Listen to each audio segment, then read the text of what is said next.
Is this one of the worst runics in the entire God of War Norse Saga? Well, let's go find out.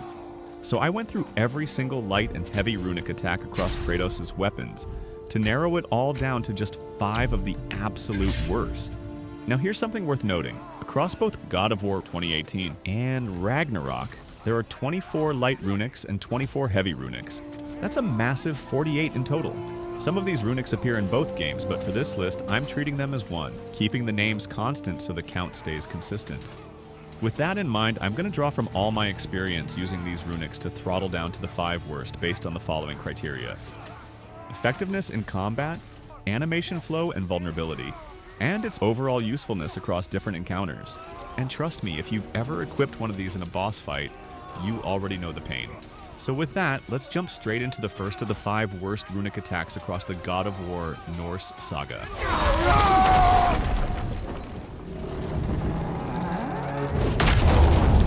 Wrath of the Frost Ancient, God of War Ragnarok.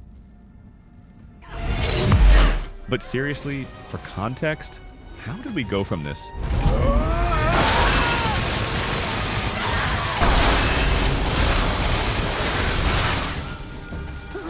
to this?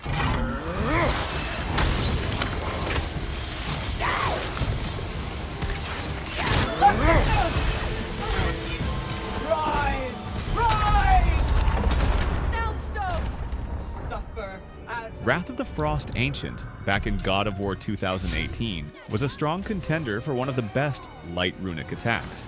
Even with just a sliver of that beam touching an enemy, it was powerful enough to stack frost and slow them down. It felt reliable, it felt deadly, and it easily earned its place among the heavy hitters back then. Until Ragnarok happened. The runic was nerfed so hard you'd almost think it was a completely different ability. In 2018, the Icy Beam had respectable power and decent control. But in Ragnarok, the impact of that beam depends far too much on how long you can keep it focused on an enemy to build enough frost momentum to actually slow them down. And because the beam is so weak and inconsistent, you'll often find yourself swinging Kratos around, desperately trying to catch multiple enemies in a crowd control situation. And here's the kicker. Some bosses and NPCs in Ragnarok almost feel like they were designed to expose flaws in runics like this. Gna, for example, is ruthless at punishing extended animations. She knows exactly when to evade or counter, turning your big flashy runic into an open invitation to eat damage. Most of the time, the only way to really amplify its frost effect is by stacking Atreus or Freya's sigil arrows on the enemy first. But if a runic needs that much help just to feel useful, then it's already dead on arrival. This is the kind of runic that gives absolute weight to the saying, "Play stupid games, win stupid prizes," is exactly that kind of trap. Dramatic to look at, but functionally one of the most regrettable light runics in the entire God of War Norse Saga. And if you think this one falls short, wait until you see the second entry on the list of the 5 worst runic attacks across the Norse Saga. Meteoric Slam, God of War Ragnarok. This is supposed to be Meteoric Slam, right?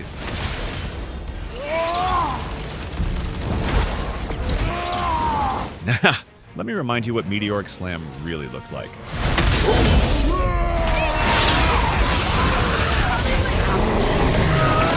Back in God of War 2018, Meteoric Slam was a solid heavy runic. Those fiery meteors could inflict massive burn damage, clear out mobs, and even interrupt attacks. It wasn't perfect, but it packed enough punch to feel worth the slot. But in Ragnarok, Meteoric Slam feels like a shadow of its former self. The impact zones are inconsistent, and worst of all, the damage just doesn't scale up against the tougher enemies. Instead of feeling like a powerful area of effect nuke, it's more like you're scattering sparks and hoping something stays inside the blast zone. Even with the runic fully upgraded to maximum capacity, it still delivered pebbles instead of promised meteors. The risk to reward ratio is completely off. By the time the meteors actually land, bosses like Gna, Berserkers, or even some elites have already repositioned, leaving you swinging at empty space. So while Meteoric Slam once looked like a dramatic high damage option in 2018, in Ragnarok it's been nerfed into near irrelevance. Cool to watch once or twice, sure, but in practice, it's one of the most disappointing heavy runics in the game. And trust me, the next entry on this list doesn't do much better. Here it is. was that? Tyr's Revenge, God of War 2018. Tyr's Revenge is one of the light runics in God of War 2018 that looks great on execution, especially with its flashy, long stationary spinning animation. But here's the reality. This runic is painfully limited in range, a death sentence in higher difficulties, and in some cases, its inconsistency makes it a worse choice in a heated battle situation. It only hits enemies immediately around you. It doesn't control the flow of battle in its spinning state, except for its final ground slam. And to make matters worse, the damage output doesn't really justify the animation commitment. Plus, the risk-to-reward ratio here is completely skewed. Now, one of the few ways to squeeze some value out of this runic is by pairing it with the Talisman of the Realms, Realm Shift. Freezing enemies in place at least buys you time to pull it off. But let's be honest, if you have to rely on Realm Shift just to make a runic usable, then you already know Kratos is cooked when it matters most. Anyways, Tyr's Revenge may be satisfying in style, but completely flawed in delivery. And if you thought this one underdelivered, just wait. The fourth of the 5 worst runic attacks across the God of War Norse Saga might frustrate more. So, here it is.